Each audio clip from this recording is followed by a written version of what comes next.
Go, go, go, go. Okay, day 4, which kicks off with the Triumph Hurdle. So in terms of book building for the Festival 2023, where would we be looking?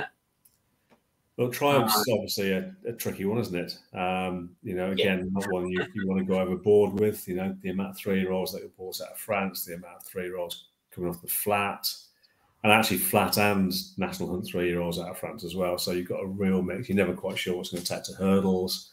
It tends to be, it can be a minefield on the day, let alone 6 months ahead. But there are a few more obvious ones, I think, that are worth looking at. And again, you've only got to look back and see who's been dominating which stables you want to focus on, see what they've got, and make some decisions from there. So I have got 4 horses on side already. So I have started to build a book, all at big prices. There has been some chatter around some of them, so some of them are shortened in price since I backed them. But I don't think I'd discourage anybody from backing, the right what could be the right horses. There's 2 that really interest me with Willie Mullins, and that's Lossiemouth and Garland Marceau. Lossiemouth's probably more of the profile of his typical Triumph horse, whereas Garland Marceau may be more of the profile that would end up going down maybe a Boodle's route. But I think they're both mares, by the way. But I think Garland Marceau is much better than the typical horse that he sends down that route. I think she's going to prove to be very smart. So I think they're possibly Willie's best 2 juveniles. The ones I'm aware of, I think they're possibly Willie's best 2 juveniles. A couple of others that I'd throw into the mix as well, Blood Destiny, and one with Gary Moore, actually, that I like a lot. There's some form out of France that I really, really like. Gary Moore is no mug with juvenile hurdlers, as I think we all know. Everybody remembers the Tearaway Goshen, for example. But he's had a fair few really smart ones, and there's a horse called Beau Zenith that I like a lot. Beau is B-O, Zenith is Zenith. I like that horse a lot. I think that potentially is going to be the best of the UK horses. I think they are going to go exactly the same route as they did with Porticello last season. But I think Beau Zenith is a much better horse than Porticello. But Porticello was half decent as well, don't forget. He was just a bit big and probably just needed softer ground, really. I think Beau Zenith is made for a Triumph. I think he's going to be the best of the UK horses. There is a horse actually that's been bought by David Maxwell as well, which I presume has gone to Philip Hobbs, a horse called Mombasa. That I also think is a really smart horse. So that's worth watching out for. Whether Mombasa is going to be owner ridden or not, I don't know. I know some have a view on that. I actually don't. I'm not as harsh as perhaps some, as far as that's concerned. And David Maxwell spends a lot of money, puts a lot of money in horse racing. So, I would not be as judgmental as some. But Mombasa, I think, could be half decent too. I haven't yet backed that, but definitely one that he's looking at. No problem. There is the only other one I've backed. Well, I have backed one I've backed at any race, and that's Quais De Paris as well, which could end up obviously in the Boodles or here, which is you just don't know it at this stage. But I've backed that one any race. I think it's probably still available at 20 to 1. That's what I'll have a look at. I'm not as aware of that one. I thought I tend to track all the horses coming out of France to the UK, and I'm not sure I've actually picked it up. I may have done, and I've not done anything about it. I'll have to go back and look at my list. Yeah, go into that. Obviously, you know where I'll have That's A as in Quais, I'm guessing. Yes. Yeah. I have heard that name, so I do have that horse on my list. I do because I have heard that name. Yeah, that's the only one. I'd love Daddy Longlegs to race it. That's just a great name. Oh, yeah, isn't it? A great name for a horse. He won nicely in France. Yeah, has he been over obstacles already? Is it? I think is he the O'Brien horse? Did he win over O'Brien, or did he run over hurdles? I can't remember actually. I'll have a look because I like the name. It is a great name. While you're looking at Daddy Longlegs, I'll start talking about the Albert Bartlett. Oh no, I'm thinking of there's a stallion, Daddy Longlegs. Okay, yeah, I'm pretty sure it's a horse out of France, Daddy Longlegs. Okay. Well, I'm definitely thinking of a different horse then. I'm thinking of a 13-year-old stallion that probably won't be winning the trial. Okay, that's a good time to move. I thought that was a dad G then as well. Remember that we had a massive. Were you on the forum at the time when that was? Sure, I was actually. Oh, that's a good one. Right, County Hurdle, no. Albert Bartlett. Albert Bartlett, yeah. So look, the Albert Bartlett is a really tough one to get a handle on early in anti-post, but there are some little clues that you can use to get ahead of the game. So I'll give a couple of hints and tricks with it. Actually, first one is a really obvious one. It's a bit like trying to find the Gordon Elliott National Hunt Chase horse. It's finding the John McConnell Albert Bartlett horse, and that horse is clearly quite apparent this season. It's a horse called Rexem, Rexem. You know what I was going to say? I've backed a horse for this, and it was just someone gave me a nudge over the summer. It might have been either Sachs or Jono, because they knew I wasn't sort of involved. It was like I think I just missed out from the chat. And Okay. You do need to back this, so that I have got this one already, but still 25.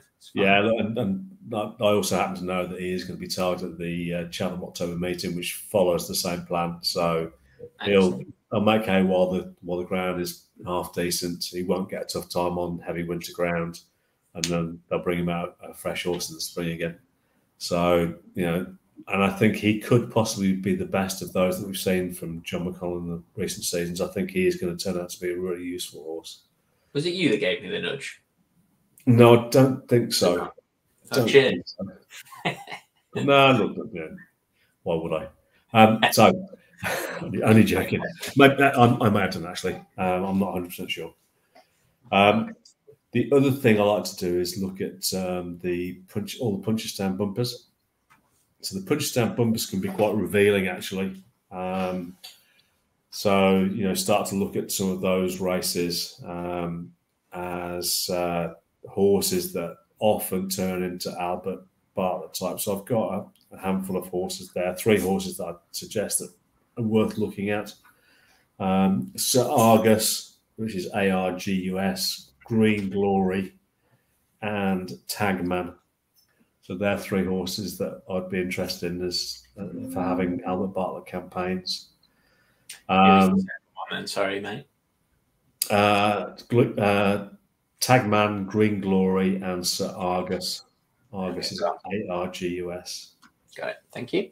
I have another one written down with no notes against it. Santonito, and I can't remember why I've got that written down, and I don't know why I haven't got notes against it. Santonito, was that the one that Redemption Day beat? He kept coming second to the decent Mullins bump horses last year. He looked like he did want. Well, he said he wanted further. He will potentially, yes. Yeah, I did. But I'll have had notes like that against him, and I just, for some reason, I don't know why I haven't got them in front of me. Yeah. Other horses to maybe consider of Mullins horses that may go that route. Just as likely to be horses we've never seen, of course, but Madman's Game and Seabank Bistro. He's also got that Ulan Batochet, really weird French kind of name that I think is probably better than we've seen.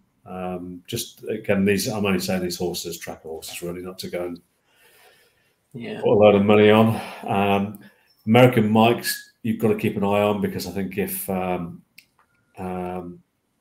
Vega goes up in trip, you might see American Mike go up in trip again to here. Other horses that I think to...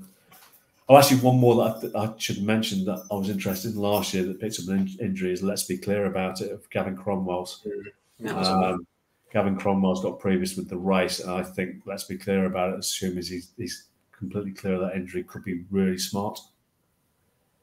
I've got some others in tracker horses: Salvador Ziggy, Stella Story, Encanto Bruno, and We've All Been Caught.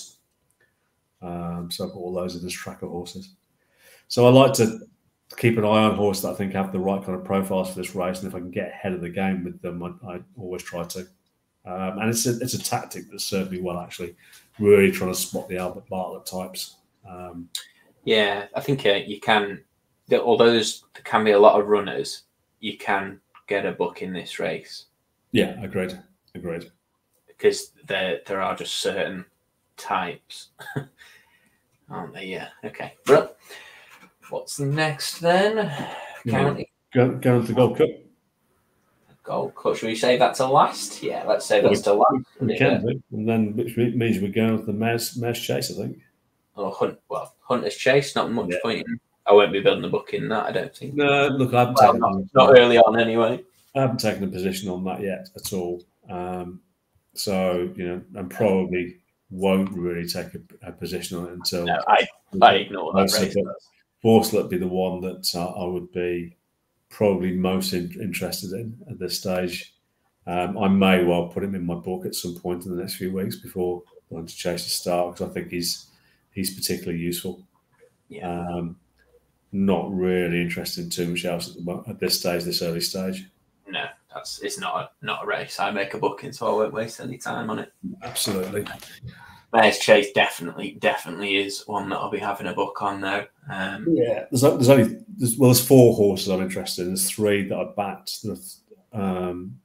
So there are only 4 horses for me for this race that I have any interest in at all. Which has to be Ellie May. I think everybody knocks Ellie May, but she just keeps doing it, doesn't she? Yeah. She can be a bit of a tricky ride, but she loves it. She knows her way around Cheltenham, and horses like that are worth their weight in gold, really.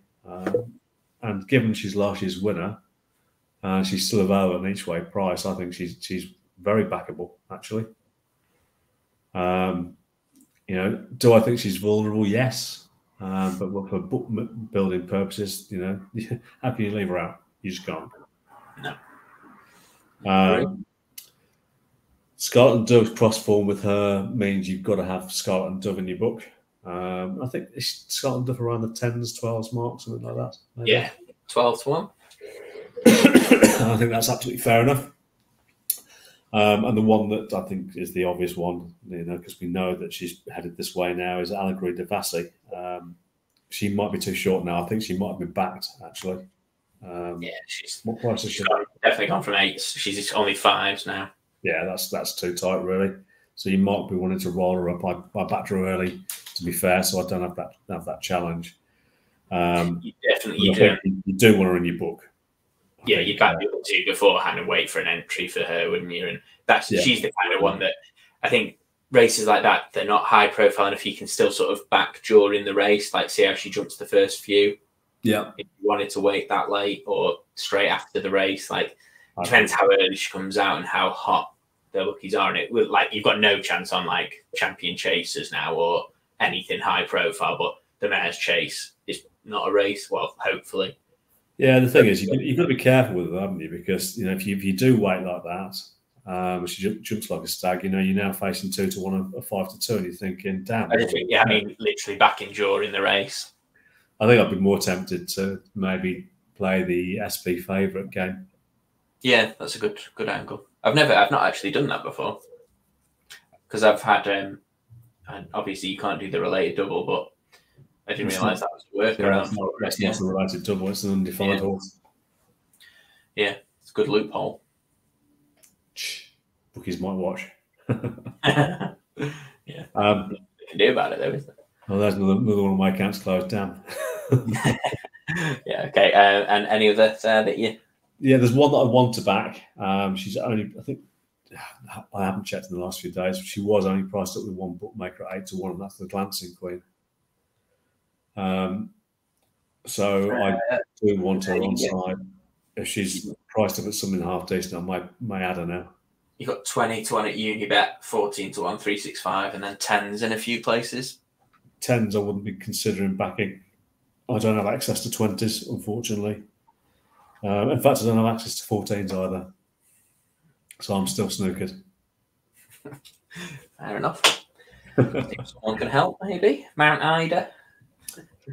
No, can't be having Mount Ida now. Unfortunately, I think she'll probably have more of a Grand National type campaign anyway.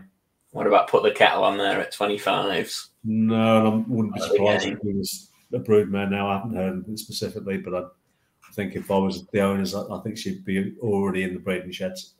Yeah, fair enough.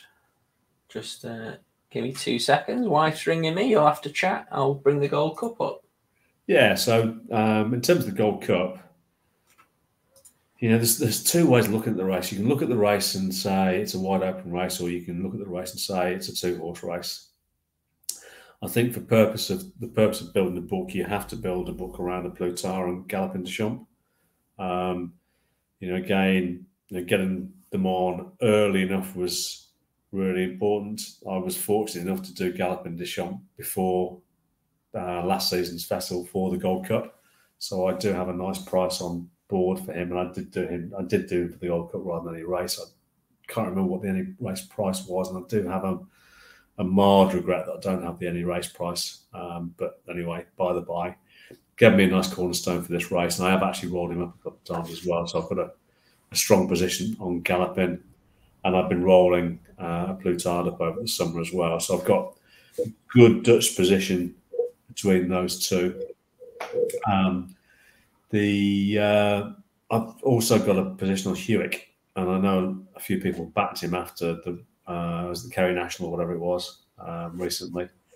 I thought to myself, off the weight he was carrying, if he was anything like good enough to win or go close, he has to be right in contention for a Gold Cup, particularly as he loves quicker ground, which it generally is for the Gold Cup these days. So I literally backed him in running, Hewick. So I've got him at 50. I've actually backed him at 50s now. I actually just had a little top up at 33s just to get him to the stake that I wanted, or the return that I wanted, rather. He's off to America to run in the American Grand National, whatever they call it, but I think it's actually over hurdles from memory. Yeah, did he still do a bonus for that? I remember having someone went for the who was it? Not Nichols Canyon, same ownership though, Graham Wiley.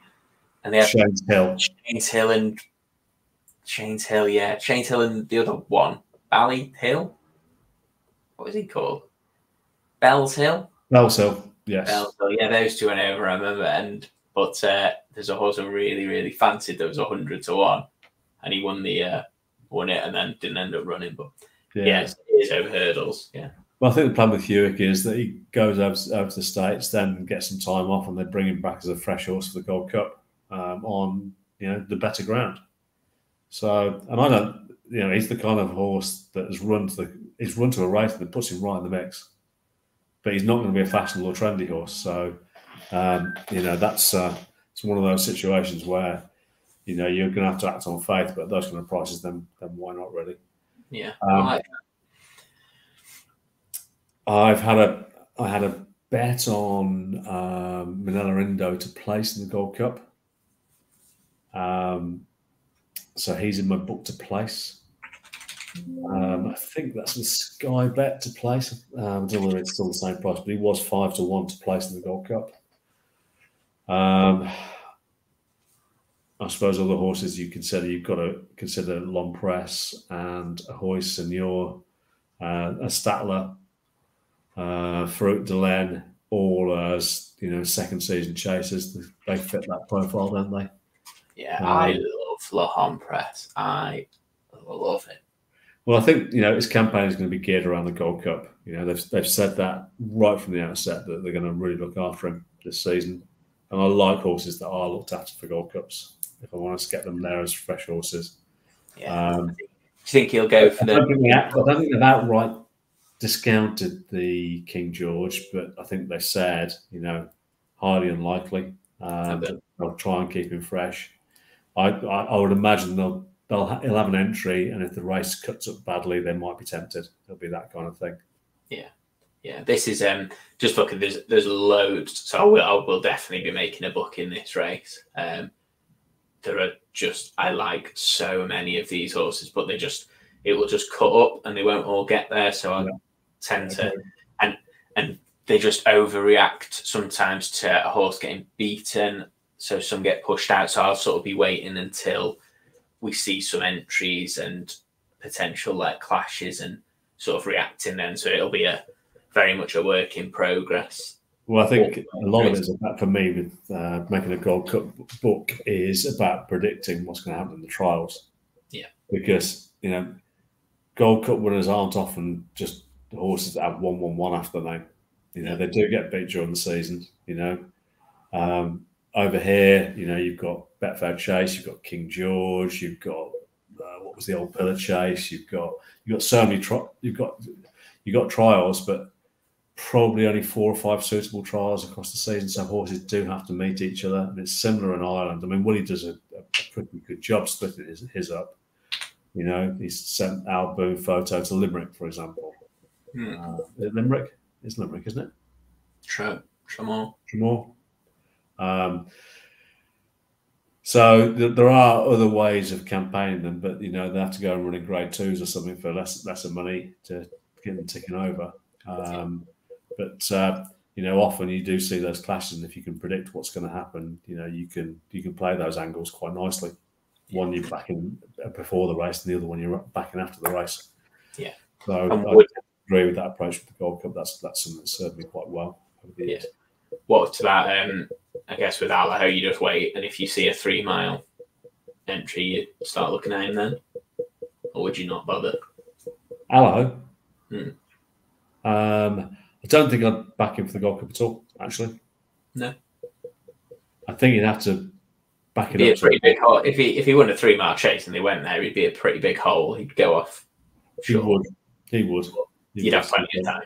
You'd know that was going to happen, wouldn't you, I suppose? Well, no, the point is, I'm not sure he'd still be going to the Gold Cup and may still be going to the Ryanair. Yeah, I guess. That's kind of the point. When I said I wouldn't back it, unless Willie outright said, right, he's now going to the Gold Cup and committed. I don't think I'd be backing him for the Gold Cup speculatively, because I still think they might be just going for a 3-time winner of a Ryanair. That's a feat in itself in my mind. When they've got a horse that they think may be a better horse for the Gold Cup, don't know. I know which way I'd probably be leaning. Yeah, I suppose if anything happened to Gallopin or A Plutard or both. Yeah. But don't forget, A Plutard is in the same ownership as Allaho as well. Yeah. So again, that kind of muddies the water, doesn't it? A Plutard goes nowhere in the World Cup. They're not. They've definitely run horses against each other before, haven't they? But yeah. Yeah, but not like that. Not like that. They've run horses when one's been better than the other, a known entity kind of thing. So I'd have to be convinced, I think. Yeah. I'm yet to be convinced that the two of them would turn up in the Gold Cup. Fair enough, yeah. Allaho's the one I'd leave out for now. Yeah. What about Monkfish? Is he? No, can't have him. Season out, Too often those staying chases, big horses like him, just don't come back the same horses either. I couldn't have him on my mind for the Gold Cup. I thought he was a good Brown Advisory winner, but I'm not sure he was a great Brown Advisory winner anyway. Yeah. Asterion Falange, 50 to 1. In that case, find a different race for him. Yeah. No, okay. So I think that's probably it, really. I think we've probably mentioned all the ones that you'd have on your mind. And I think, the strategy we both agreed on is probably the way to play the race. Get the main two on side and then play the rest from there. Perfect. Okay, brilliant. I think what have we got planned in what's the next pod we're actually doing? Because this one, these have been unplanned today, haven't they? Yeah, I think probably next pod, I think we spoke to Jono, and the next pod is going to be really just maybe our top 3 or 4 horses each for the season. Yeah. And why? Cool. Exciting times. Absolutely. Thanks very much, Paul. It was good to catch up. Yeah, cheers, Kevin. Thanks, everybody. Speak to you all soon. Will do. Cheers. Miss you all already.